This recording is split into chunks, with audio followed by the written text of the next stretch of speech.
ആകാശവാണി.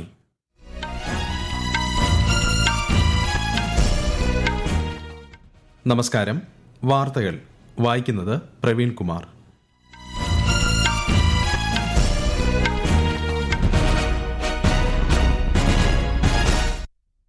പ്രധാന വാർത്തകൾ. ലോക്സഭയിലും നിയമസഭകളിലും സ്ത്രീകൾക്ക് 1/3 സംവരണം നടപ്പാക്കാനുള്ള 131 ഭരണഘടനാ ഭേദഗതി ബിൽ ലോക്സഭയിൽ പാസായില്ല. പശ്ചിമേഷ്യൻ സംഘർഷത്തിന്റെ പശ്ചാത്തലത്തിൽ രാജ്യത്ത് ഇന്ധനക്ഷാമമുണ്ടാകുമെന്ന അഭ്യൂഹങ്ങൾ അടിസ്ഥാനരഹിതമെന്ന് കേന്ദ്ര സർക്കാർ. ഹോർമുസ് കടലിടുക്ക് വഴിയുള്ള സഞ്ചാരം സുഗമമാക്കുന്നതിന് ബ്രിട്ടനും ഫ്രാൻസും നേതൃത്വം നൽകുന്ന വെർച്വൽ ഉച്ചകോടിയിൽ പങ്കെടുക്കാൻ ഇന്ത്യയ്ക്ക് ക്ഷണം. പൊള്ളാച്ചി വാൽപ്പാറ ദുരന്തത്തിൽ മരിച്ച 9 പേരുടെയും പോസ്റ്റ്മോർട്ടം പൂർത്തിയായി. ദുഃഖം രേഖപ്പെടുത്തി രാഷ്ട്രപതിയും പ്രധാനമന്ത്രിയും മുഖ്യമന്ത്രിയും ഉൾപ്പെടെയുള്ളവർ. കേരളത്തിൽ കനത്ത ചൂട് തുടരുന്നു. ഉഷ്ണതരംഗത്തിനുള്ള സാധ്യതയുള്ളതിനാൽ ജാഗ്രത പാലിക്കണമെന്ന് നിർദ്ദേശം. IPL ക്രിക്കറ്റിൽ കൊൽക്കത്ത നൈറ്റ് റൈഡേഴ്സിനെതിരെ ഗുജറാത്ത് ടൈറ്റൻസിന് 5 വിക്കറ്റ് ജയം. വാർത്തകൾ വിശദമായി. ലോക്സഭയിലും നിയമസഭകളിലും സ്ത്രീകൾക്ക് 1/3 സംവരണം നടപ്പാക്കാനുള്ള ഭരണഘടനാ ഭേദഗതി ബിൽ ലോക്സഭയിൽ പാസായില്ല.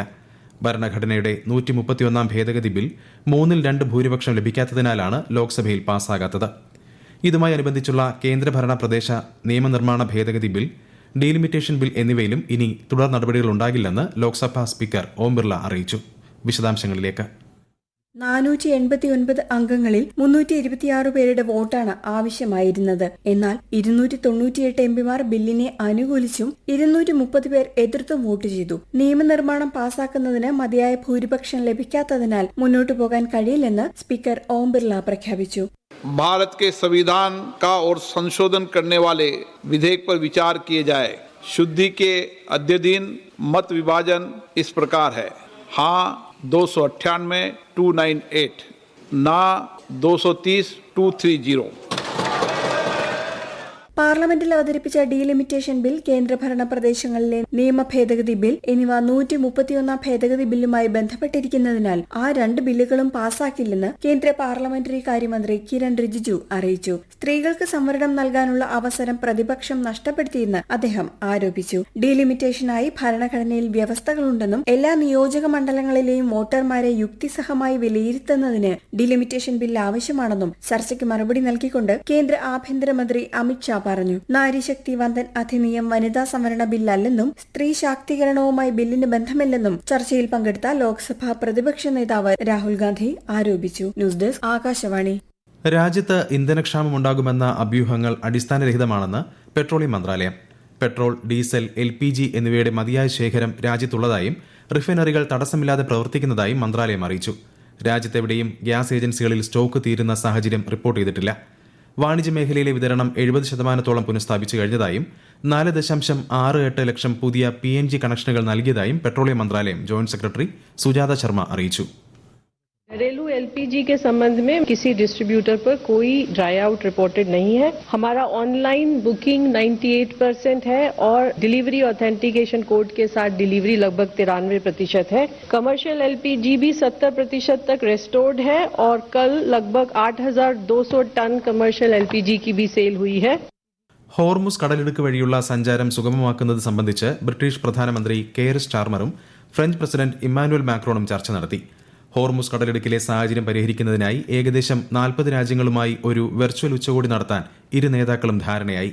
ലോകത്തിലെ ഏറ്റവും പ്രധാനപ്പെട്ട ഊർജ്ജ ഇടനാഴികളിൽ ഒന്നിന്റെ സുരക്ഷ ഉറപ്പാക്കാൻ വിളിച്ചു ചേർക്കുന്ന യോഗത്തിൽ ഇന്ത്യയ്ക്കും ക്ഷണമുണ്ടെന്ന് വിദേശകാര്യ മന്ത്രാലയ വക്താവ് രൺധീർ ജയ്സ്വാൾ അറിയിച്ചു.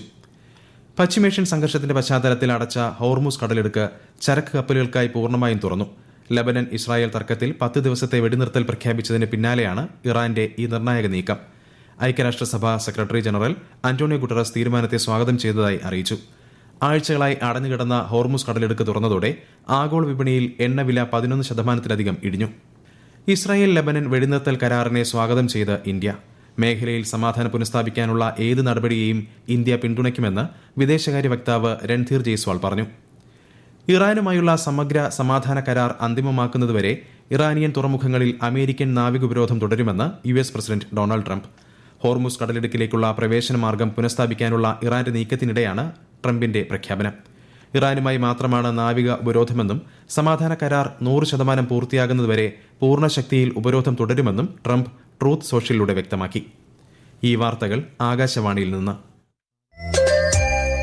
ആകാശവാണി വാർത്തകളും വാർത്താ അധിഷ്ഠിത പരിപാടികളും all India radio news Thiruvananthapuram YouTube ചാനലിലും at all India radio news Thiruvananthapuram Facebook പേജിലും AIR ന്യൂസ് _ ഇൻസ്റ്റഗ്രാം അക്കൌണ്ടിലും അറ്റ് AIR ന്യൂസ് _ TVM X ഹാൻഡിലും ലഭ്യമാണ്.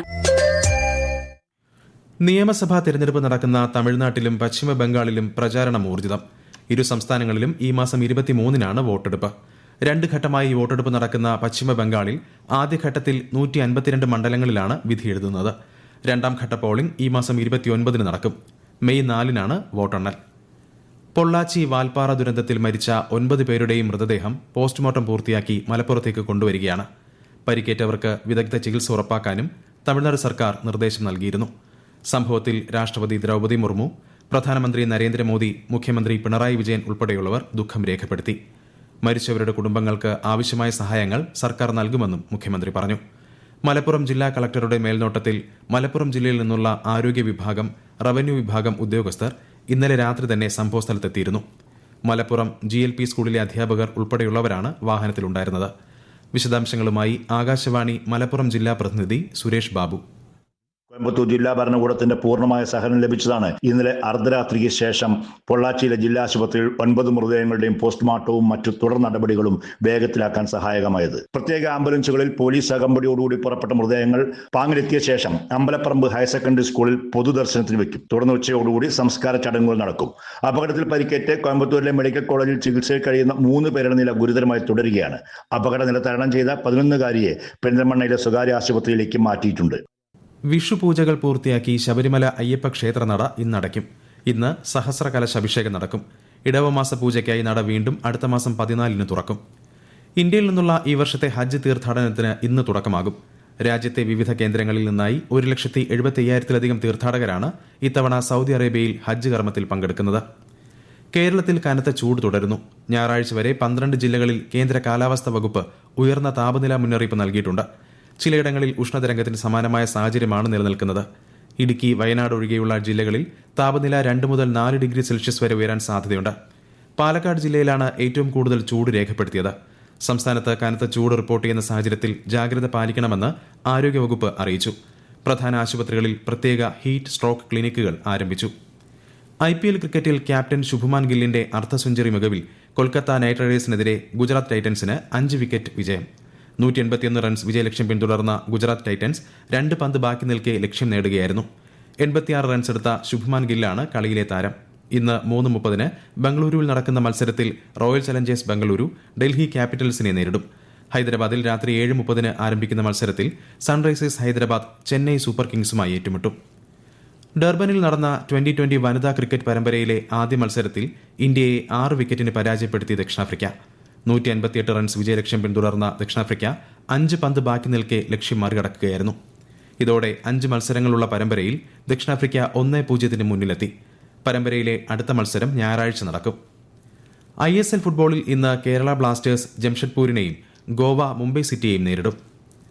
പ്രധാനമന്ത്രി നരേന്ദ്രമോദി ആകാശവാണിയിലൂടെ ജനങ്ങളുമായി ആശയങ്ങൾ പങ്കുവയ്ക്കുന്ന പ്രതിമാസ റേഡിയോ പ്രഭാഷണ പരിപാടി മൻ കി ബാത്തിലേക്ക് ഈ മാസം 24 വരെ ജനങ്ങൾക്ക് അഭിപ്രായങ്ങൾ പങ്കുവയ്ക്കാം. 1800117800 എന്ന toll free നമ്പറിലൂടെയോ Narendra Modi ആപ്പിലൂടെയോ MyGov open forum വഴിയോ ആണ് നിർദ്ദേശങ്ങൾ പങ്കുവയ്ക്കേണ്ടത്. ഇരട്ട പൌരത്വവുമായി ബന്ധപ്പെട്ട കേസിൽ റായ്ബറേലിയിൽ നിന്നുള്ള കോൺഗ്രസ് MPയും ലോക്സഭയിലെ പ്രതിപക്ഷ നേതാവുമായ രാഹുൽ ഗാന്ധിക്കെതിരെ FIR രജിസ്റ്റർ ചെയ്യാൻ അലഹബാദ് ഹൈക്കോടതിയുടെ ലക്നൌ ബെഞ്ച് ഉത്തരവിട്ടു. രാഹുൽ ഗാന്ധിക്കെതിരെയുള്ള പരാതി പരിശോധിക്കേണ്ടതുണ്ടെന്ന് ജസ്റ്റിസ് സുഭാഷ് വിദ്യാർത്ഥിയുടെ സിംഗിൾ ബെഞ്ച് ഇന്നലെ നിരീക്ഷിച്ചു. അന്വേഷണം സ്വയം നടത്തുകയോ വിഷയം ഒരു കേന്ദ്ര ഏജൻസിക്ക് കൈമാറുകയോ ചെയ്യണമെന്ന് ഉത്തർപ്രദേശ് സർക്കാരിനോടും നിർദ്ദേശിച്ചു. പ്രധാന വാർത്തകൾ വീണ്ടും. ലോക്സഭയിലും നിയമസഭകളിലും സ്ത്രീകൾക്ക് 1/3 സംവരണം നടപ്പാക്കാനുള്ള 131 ഭരണഘടനാ ഭേദഗതി ബിൽ ലോക്സഭയിൽ പാസായില്ല. പശ്ചിമേഷ്യൻ സംഘർഷത്തിന്റെ പശ്ചാത്തലത്തിൽ രാജ്യത്ത് ഇന്ധനക്ഷാമം ഉണ്ടാകുമെന്ന അഭ്യൂഹങ്ങൾ അടിസ്ഥാനരഹിതമെന്ന് കേന്ദ്ര സർക്കാർ. ഹോർമൂസ് കടലിടുക്ക് വഴിയുള്ള സഞ്ചാരം സുഗമമാക്കുന്നതിന് ബ്രിട്ടനും ഫ്രാൻസും നേതൃത്വം നൽകുന്ന വെർച്വൽ ഉച്ചകോടിയിൽ പങ്കെടുക്കാൻ ഇന്ത്യക്ക് ക്ഷണം. പൊള്ളാച്ചി വാൽപ്പാറ ദുരന്തത്തിൽ മരിച്ച 9 പേരുടെയും പോസ്റ്റ്മോർട്ടം പൂർത്തിയായി. ദുഃഖം രേഖപ്പെടുത്തി രാഷ്ട്രപതിയും പ്രധാനമന്ത്രിയും മുഖ്യമന്ത്രിയും ഉൾപ്പെടെയുള്ളവർ. കേരളത്തിൽ കനത്ത ചൂട് തുടരുന്നു. ഉഷ്ണതരംഗത്തിന് സാധ്യതയുള്ളതിനാൽ ജാഗ്രത പാലിക്കണമെന്ന് നിർദ്ദേശം. IPL ക്രിക്കറ്റിൽ കൊൽക്കത്ത നൈറ്റ് റൈഡേഴ്സിനെതിരെ ഗുജറാത്ത് ടൈറ്റൻസിന് 5 വിക്കറ്റ് ജയം. വാർത്തകൾ കഴിഞ്ഞു. തിരുവനന്തപുരം നിലയത്തിൽ നിന്നുള്ള അടുത്ത വാർത്താ പ്രക്ഷേപണം 11 മണിക്ക്.